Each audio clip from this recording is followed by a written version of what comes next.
What is up, you guys? I hope you're doing well. I'm feeling probably lighter this evening than I felt for most of January. And it's so funny because I just saw something in the feed, like an Instagram feed earlier from one of my Kabbalah teachers, and they was commenting on tonight's new moon in Aquarius. He was like, can you feel the energies getting lighter already? And this morning I was like, no, honestly, I cannot. I cannot feel the lighter energy. But at this moment, I do feel lighter energy. I think it's likened to rainstorms and weather. It's like, it's not like when you get through a storm, there is that relief, but like it's not the last storm you'll ever weather, right? It's just, peace for now and enjoy the sunny days when they come.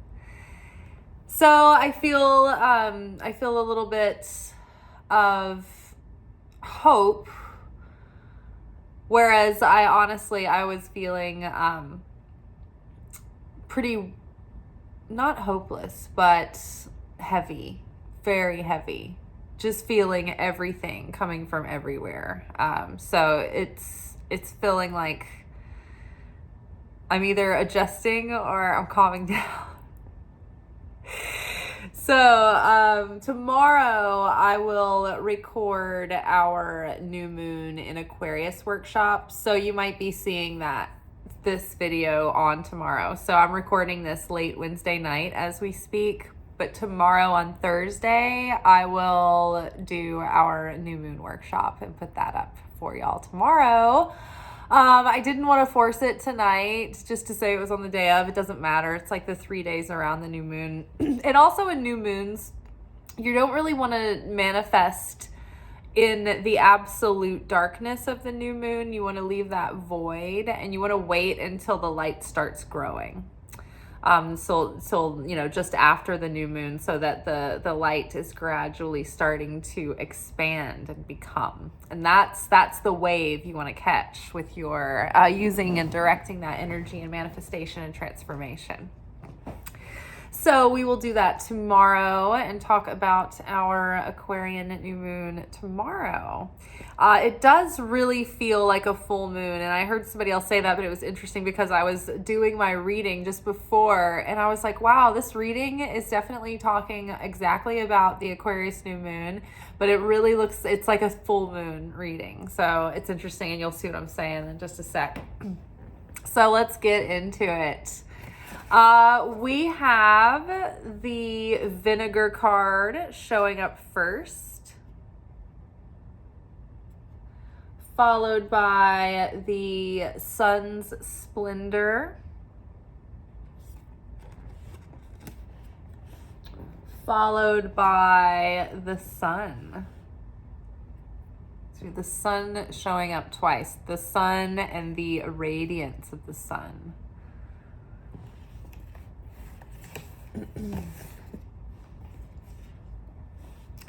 Underneath vinegar, we've got King of Pentacles.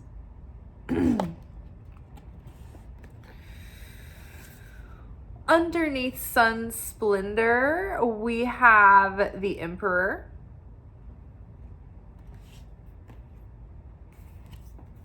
And underneath Sun Solace, we have Seven of Swords.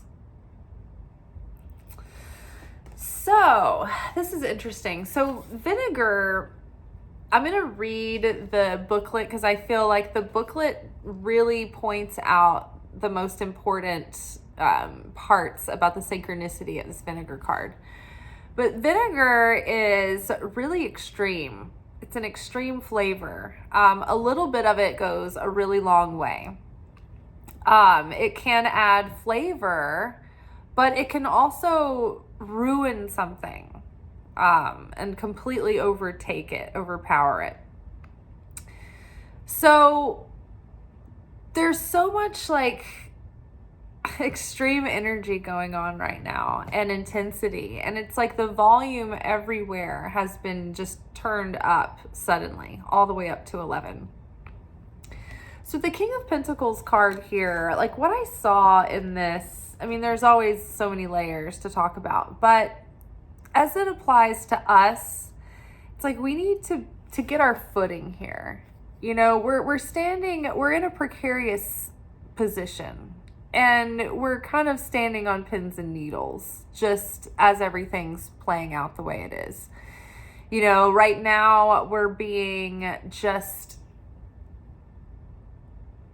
inundated with information and things going on and things coming at us from every angle. So it's hard to feel like focused on what to prioritize, what to do first. You know, there's a sense of analysis paralysis and overwhelm, right?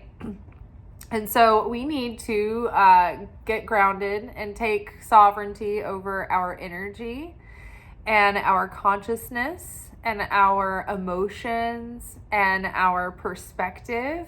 And we need to own that. You know, the discipline of Kabbalah is a real blessing in this moment, and I'm really impressed with the consciousness coming out of the Kabbalah Center right now, through the disasters and through all of the ups and downs, the TikTok ban, the not ban, everything that's going on right now, all of the political heyday and the stuff going on, all like the protests and the parades all over the world. It's just like everything going on in the sky. I mean, it's just like, in a way, this is like, I mean, what a time to be alive, right? You know, and it's easy to just get shell-shocked with the overwhelm of it all happening, just coming from everywhere, every which way. But that's what the opponent, the Satan, who's like playing and pulling these strings behind the scenes, that's what he wants. He wants us to be devastated and depressed and feel like there's no reason to live anymore. We just throw it all away, throw all our plans away, just drink ourselves into numbness and, you know, just like blah, blah, blah. Or then there's also this feeling of like, no, like people are coming alive. It is crazy. It's like you've got atheists and agnostics and pagans out there like defending the real Jesus and speaking out for like, yes, this is the real Jesus and you're wrong. And it's so amazing because these are my people, right?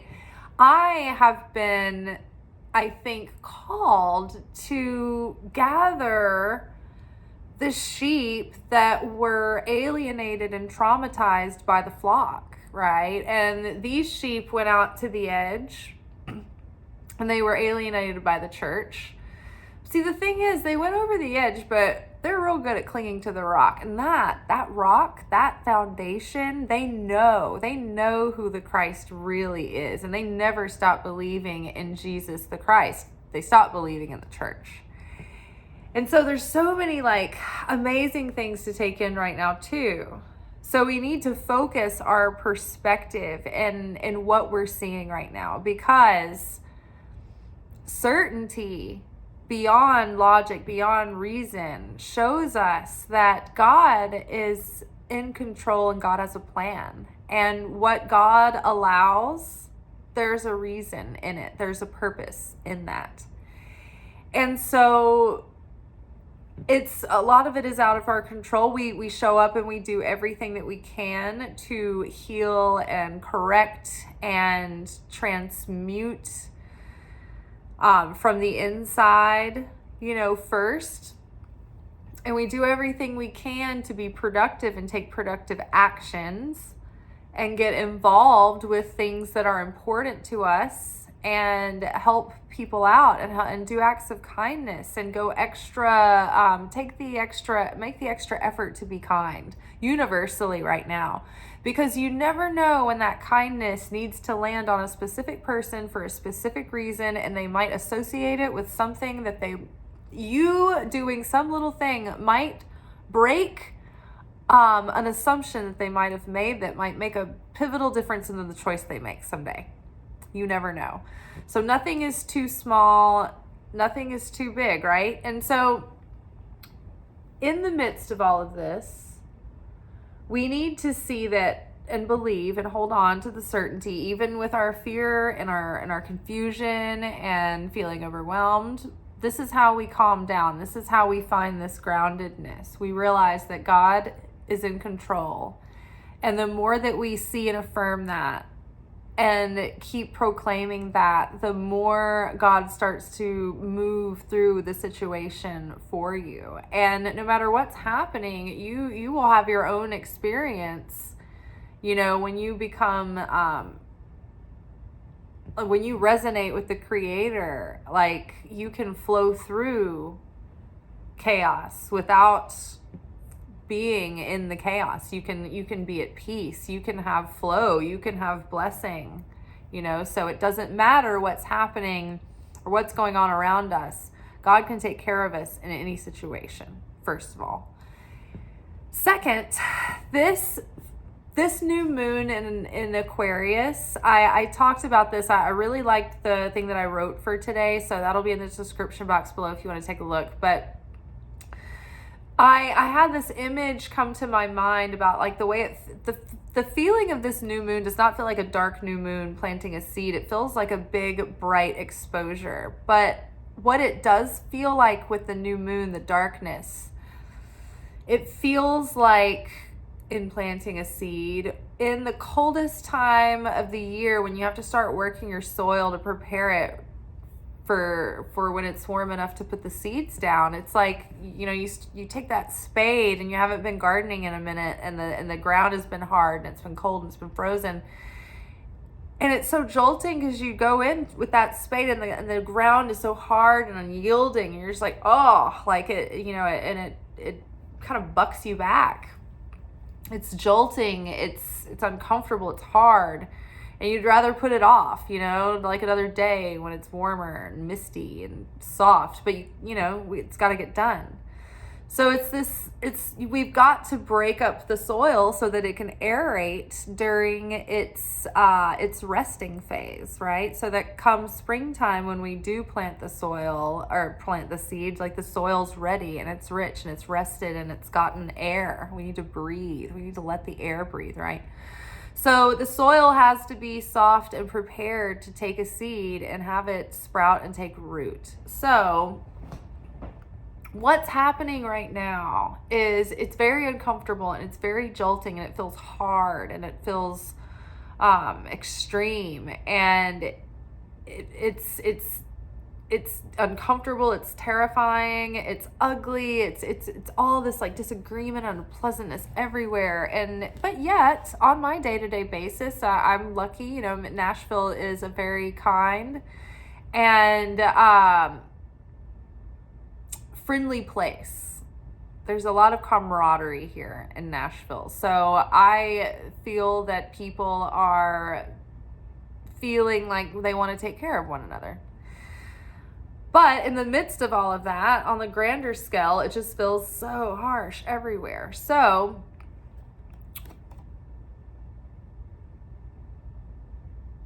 I lost my train of thought, but we've got to commit to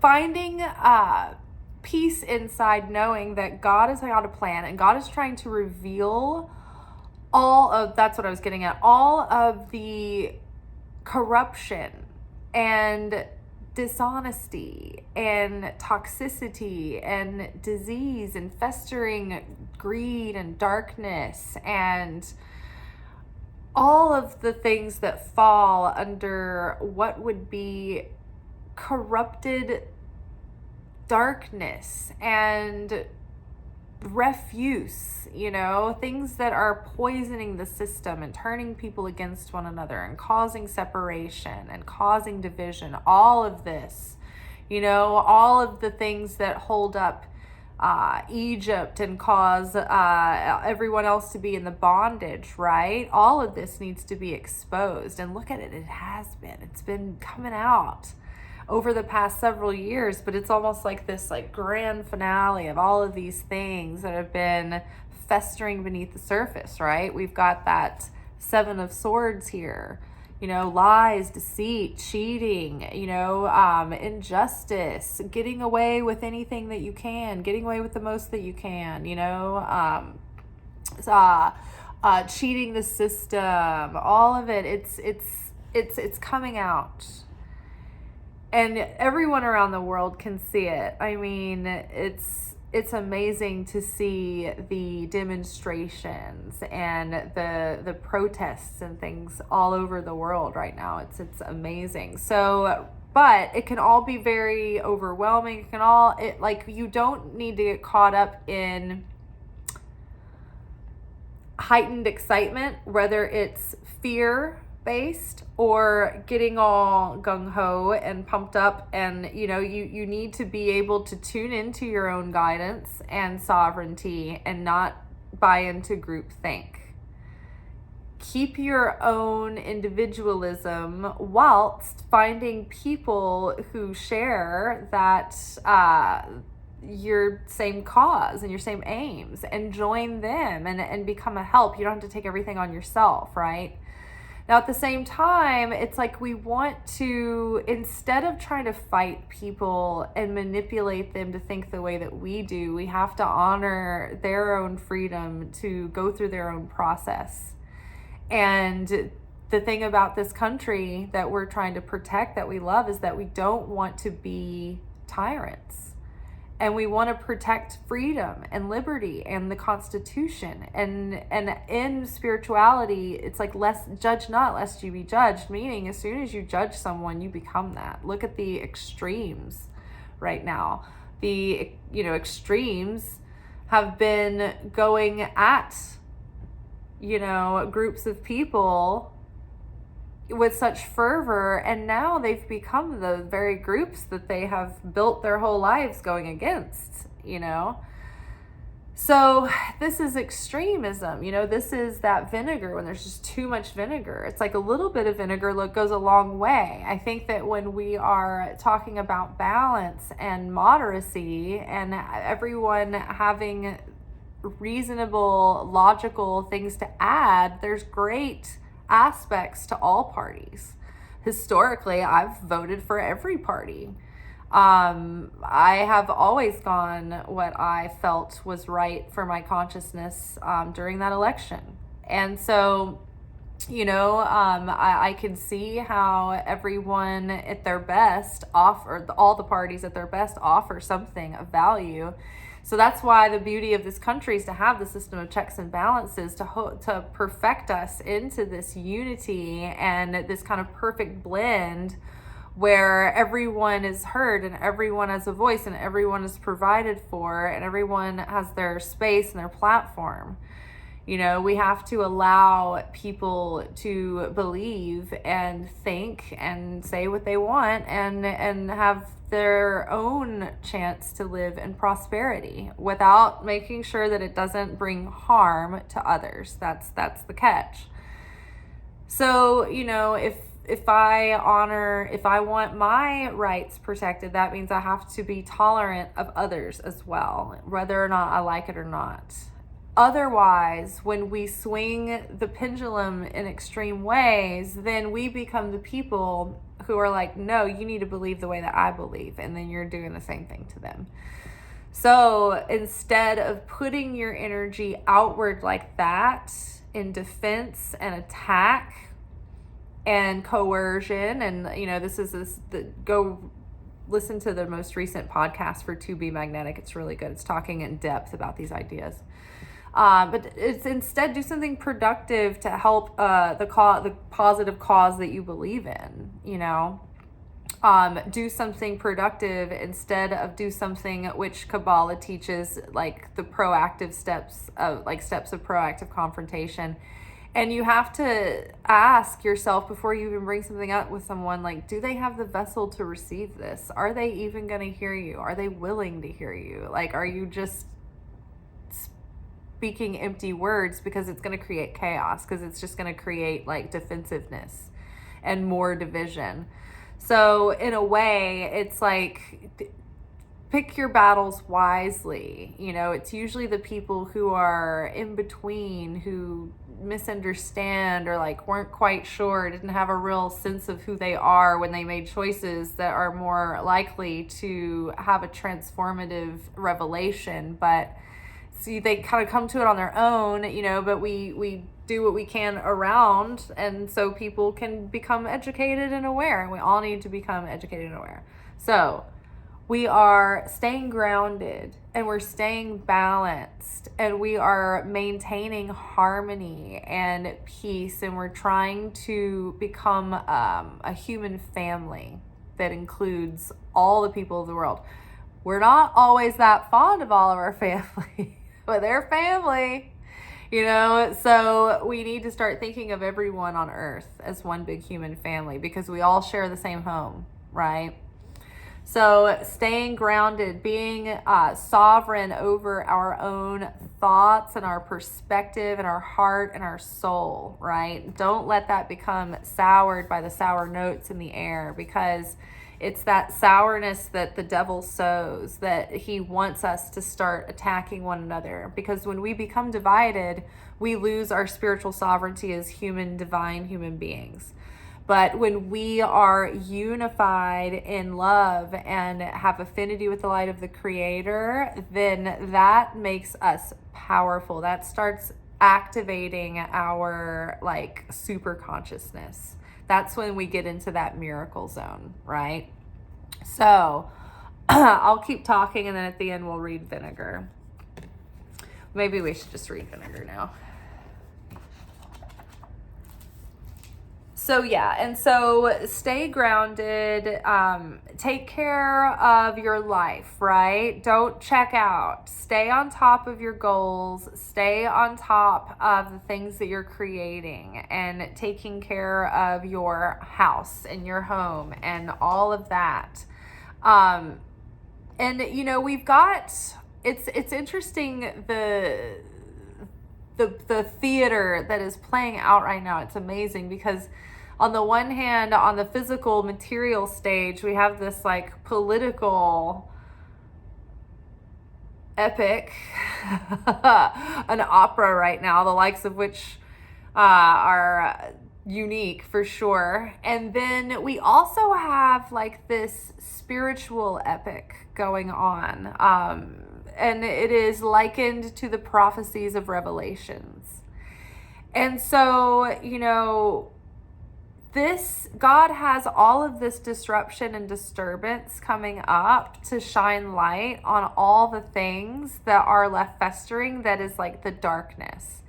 And what are we? We are alchemists. We come here knowing that we are here to transmute darkness in ourselves and in mankind and in the world.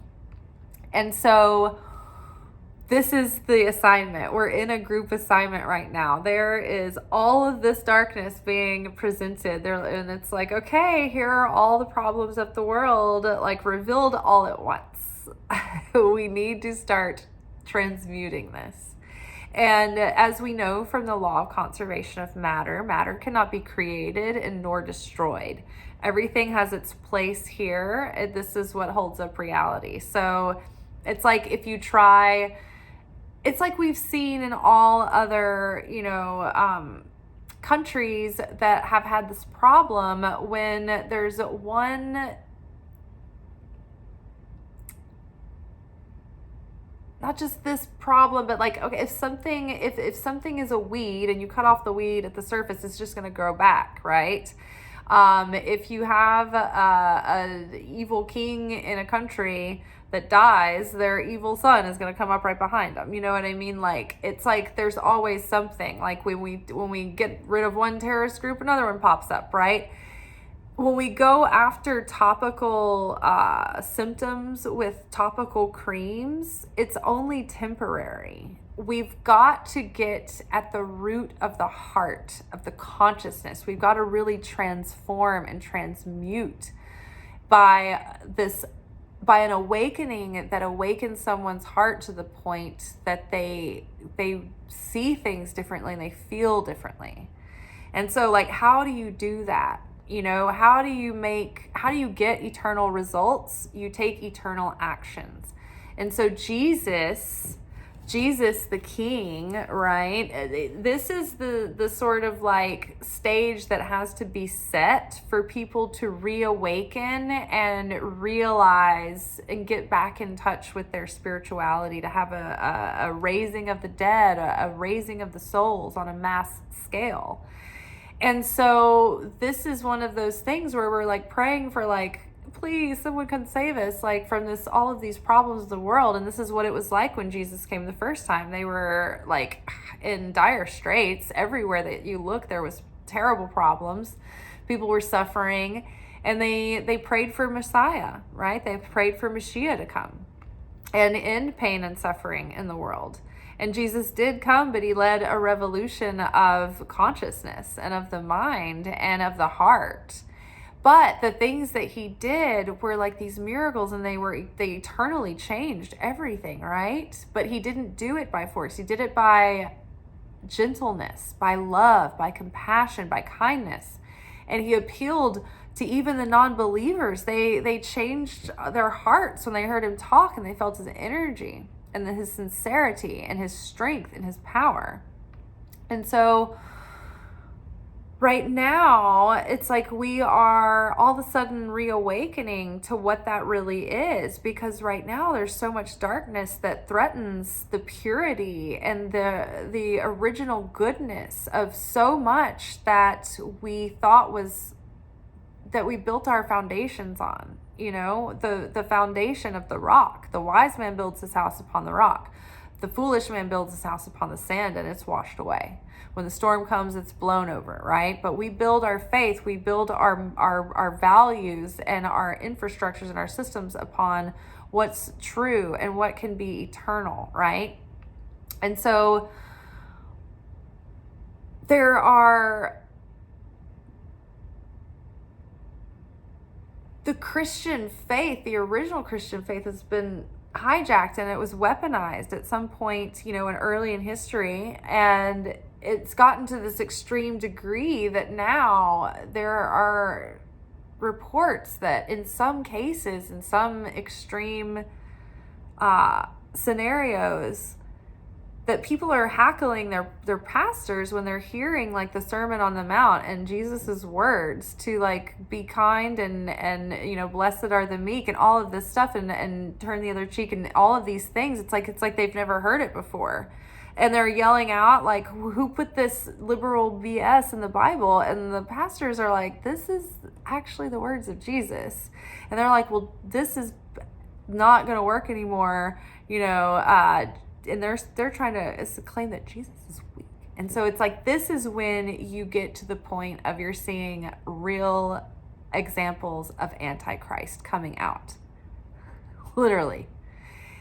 And that is going to be awakening like this energy, this wrath, this awakening. This is even pissing off people who are non-believers and atheists, because most of them were alienated by the very people who have forgotten what they were teaching us growing up. So it's, you know, we're standing here, we have the king here, Jesus the king, facing off this emperor, this world system, this sickness coming out and showing itself in so many different ways and so with so many different faces, but this archetypal Antichrist spirit coming out in all of these ways that society has been corrupt and festering under the surface, and it's being shown how people have been manipulated and misled and controlled and lied to, and so this is all very uncomfortable right now, but this is what has to happen for the healing to happen, for revelation to happen. And it's happening. Like, I feel it's causing a stir in people. People are like waking up. People are going into churches again. You know, when we have positive examples of spiritual leadership, it brings people to life.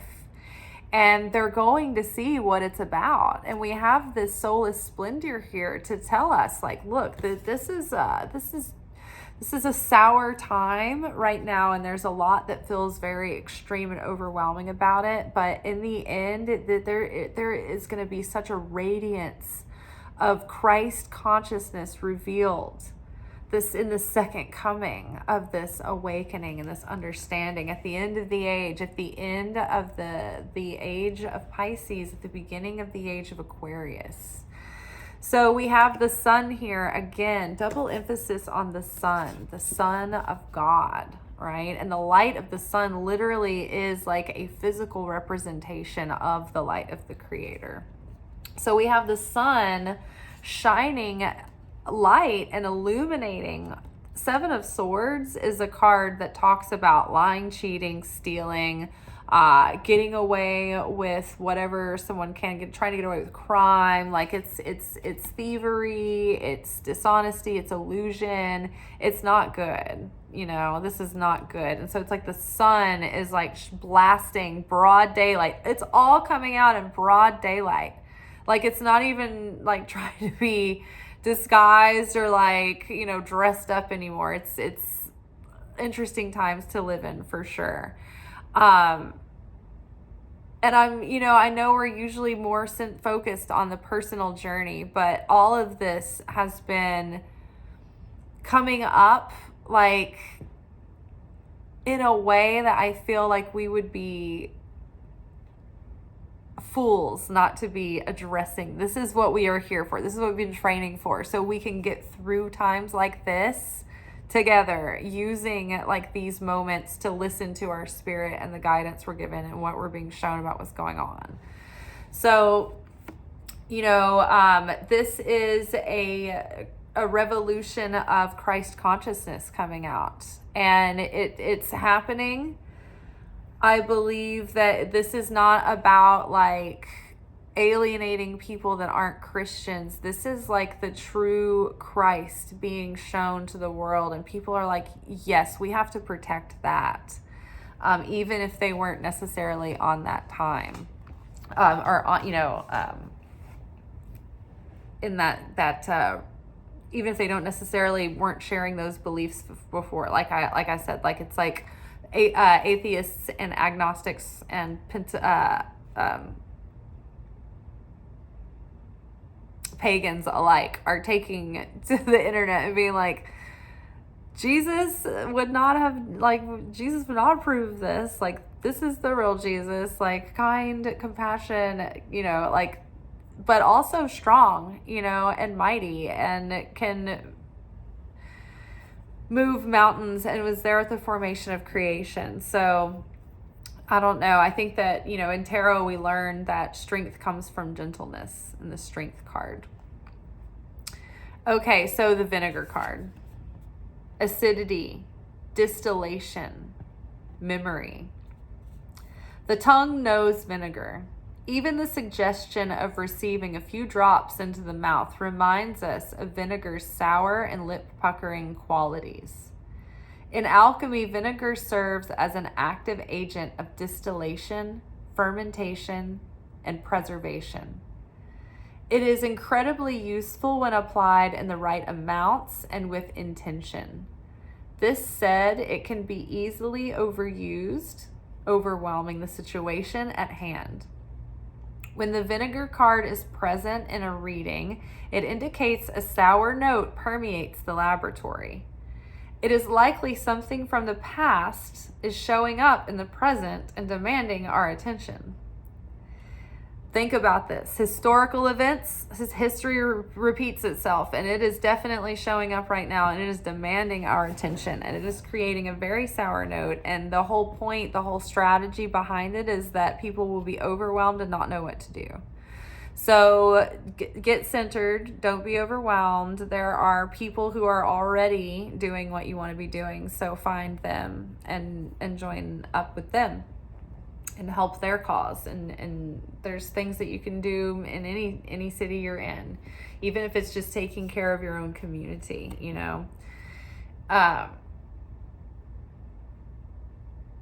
It is likely something from the past is showing up in the present and demanding our attention. It is in vinegar's nature to take over and to overwhelm. Be cautious with this material. A little goes a long way. As they say, it is productive to look at your past, but not to stare. Again, just like when you're looking at thinking about, okay, I'm thinking about history. I'm thinking about how things snowballed and one thing led to another. But you can't go into complete catastrophizing either and become so overwhelmed that you are frozen in fear. You just have to take short glances and be informed and be aware, right? Same with checking in on current events. It's like you got to look, but you can't stare too long because you can't get sucked in to the fear and the overwhelm. So much so that you're in like trauma response and you're freezing, right? You can't avoid it either, right? That's, you can't just avoid it all and go live your life and have fun and pretend like nothing's happening. That's avoiding. So we have to find the middle ground. Be cautious with this material. A little goes a long way. As they say, it's productive to look at your past, but not to stare. Such is the complex energy of vinegar. To go deeper, view the allegorical Chinese painting, The Vinegar Tasters.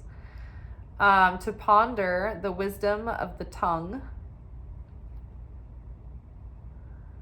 The vinegar card may be used as a helpful ally in the laboratory to identify a memory that is causing trouble or grief. It is a wonderful means of distillation. Oh, okay. So before we go, I was like, I'm forgetting something.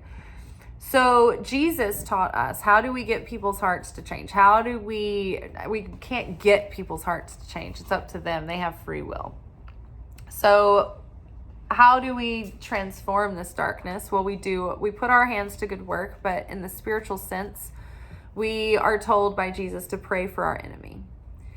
And so each person on earth has been traumatized in some fashion during their childhood, some worse than others. And so we all have a scared, traumatized child inside of us. And that child is running the show. And when you see people acting out in extreme ways, or they have extreme hate or extreme anger or extreme fear or whatever it is, they must have been exploited or abused or suffered some kind of trauma as a child, that they would cling to having feelings of being in control, feelings of being secure, feelings of being validated, of being powerful. Like that comes from something in their inner child. They feel absolutely helpless when people cling to that kind of need for power and control. So that just masks an absolute insecurity and terror inside, and feeling of absolute out of controlness. So that's what you can understand that you're working with, and the precariousness of what someone's panicked inner child could lead them to do. So, I was even given a picture of my dad at the age of 12, and I have it sitting like in kind of like a prayer space. And when I see it, it just breaks my heart, because I know that he had a very hard childhood, and he had really difficult things happen to him. And you can see it on his face as a little boy. He's so sad and so scared and trying to be so strong. Breaks my heart to see that picture, and I keep it there, and every time I look at it, I just pray for him. I pray that child, that somehow that he can go back in time, or that Christ can go back in time and intervene for that child that was traumatized and abused and put through so many hardships and harshities, and save the innocence of that child and his heart and his spirit, and reawaken it within him and wake him up, and wake anyone up from the hold that that wounded, fearful, terrified inner child has over them. You know, this is the time of year where we start to prepare our consciousness for the exodus of Egypt. Egypt represents what keeps us in bondage, what keeps us enslaved, what keeps us addicted and controlled and terrified. You know, for each of us, it's different, but every year we go back around and around the cycle of preparing to, again, commit to leaving Egypt. Every mitzvah, every Christian and Jewish holiday, the whole Torah, the foundation of it, all the Shabbats, everything is there to remember and commemorate the exodus of leaving Egypt, of leaving bondage, of leaving slavery. Egypt is the ego. And the ego's favorite way to get in and control you is to work with your wounded inner child. So I think that this is all we need to say today. That was a lot, but this is the unpacking of the work of the assignments this week. And I mean, starting from the weekly energy oracle forecast, we knew it was going to be a lot of heavy lifting this week. And I think though that I'm starting to feel stronger, and I'm starting to feel lighter again, which is great. So I will see you guys tomorrow. I will film our new moon in Aquarius workshop. We'll see how that goes. And also, I have the 2025 prediction series available for you guys in my Stan store. I'm going to keep bringing it up for the whole year, honestly. But it's definitely not too late to buy this workshop and take it. It's amazing, and it will help you, and it will help guide you as far as like how to be spiritually and emotionally prepared for the rhythms and patterns and themes that are going to be coming up through the year. Having almost lived all the way through January. It's still happening. It's been 10 years. The context of the readings and everything are just like, it makes so much sense. It puts it, and then it also puts the rest of the year into a lot more context as well. So I'm just like, good Lord. So the questions make they're so valuable. I kind of went off of the kinds of questions that they give us to journal in our workshops, in our Kabbalah classes, because I take Kabbalah classes with the Kabbalah Center, Kabbalah.com. But those questions are really great because they're questions that you can take with you through the week, and they kind of they stay at the forefront of your consciousness and help you as you navigate the ins and outs and your comings and goings. So I would highly suggest buying that workshop. You have a yearly overview with workshop questions to sort of set your consciousness and intention for the year. Then you've got quarterly overviews. So those are seasonal readings, and they also have thematic questions. It's just like not a million, just a few for each video. And then you will also have monthly readings and journal questions that will help you through the weeks of each month. So again, it's like an invaluable tool to have as a resource to go back and reference through the year, but just also to take the initial workshops.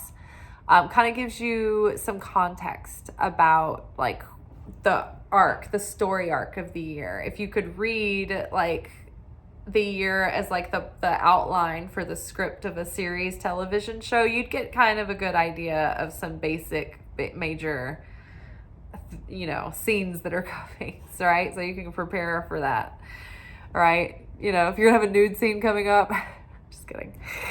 All right, y'all. Well, that workshop, you can follow the Stan Store link below to the 2025 prediction series. It's only $10. It's pretty approachable. So, all right, I will see y'all next time. Ciao.